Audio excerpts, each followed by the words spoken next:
abante sa isang tapang na hindi natitinag. Kasabay ng pag-unlad ng bansa, lumawak ang aming boses.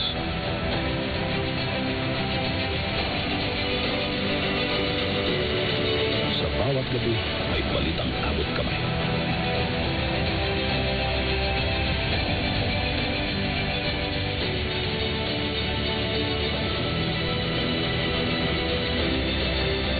Nauna kami sa digital na mundo.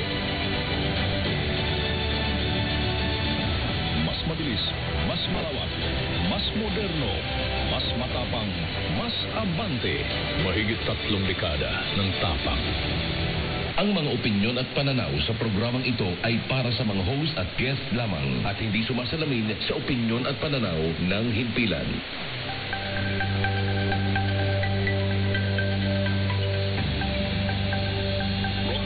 Ronnie Ramos, Abante Pilipinas.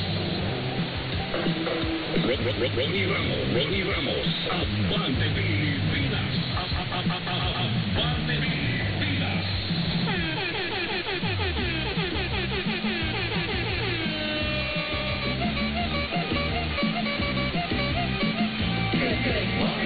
Good morning.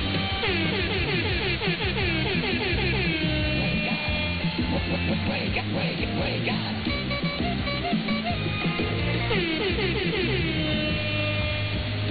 Magandang umaga mga kaabante!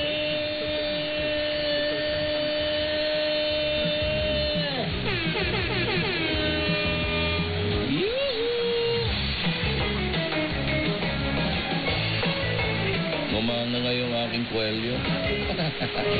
Parang gusto nang mag-almusal. Abante Pilipinas. Araw ng Martes, ika-17 sa buwan ng Marso 2026. Muli, nagpupugay ang inyong yayamanin sa ekseswabing tagapagbalita sa umaga, Ronnie Ramos. Noon until 5:30 in the morning sa kabuuan po ng ating programa. Ito ang Abante Pilipinas. of course, live tayo sa ating radyo. Napapakinggan na po tayo muli sa mas pinalakas at mas pinalinaw pa na DWAR Abante Radio 1494 sa inyong AM radio. Nakahapon ho ay talagang lalong gumaganda ang signal.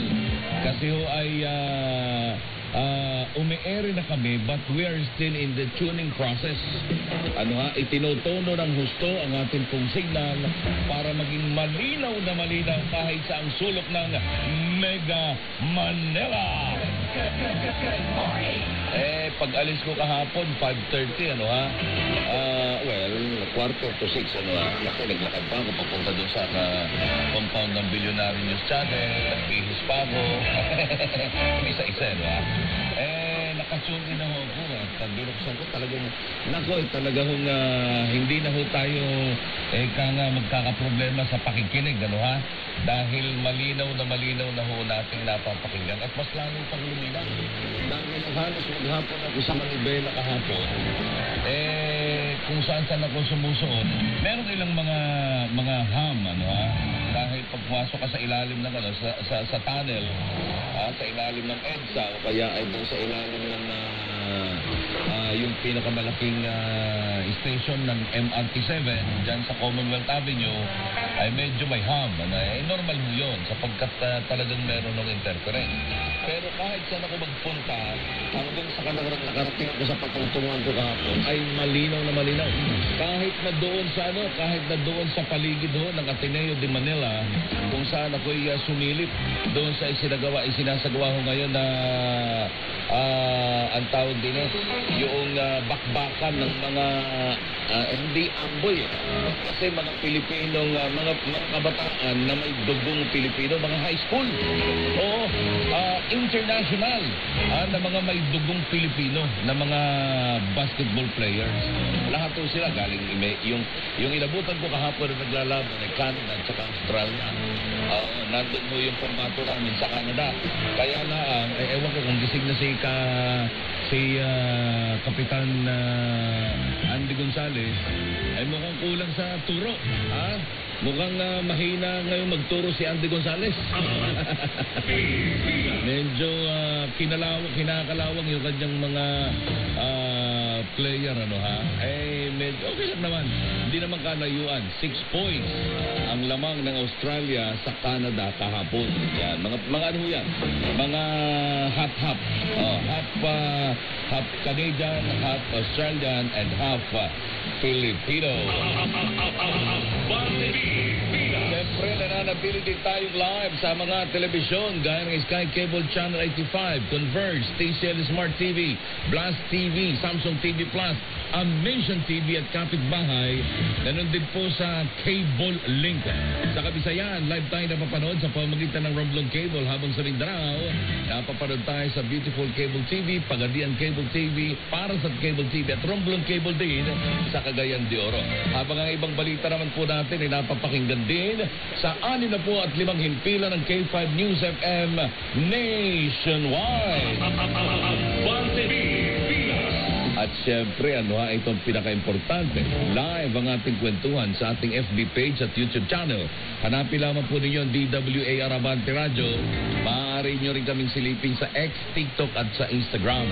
Kung meron kayong pa-shoutout o may mga pagbate, meron kayong mensahe, meron kayong opinion, meron kayong panawagan sa lumulubog ng barkong Pilipinas, Abante Pilipinas.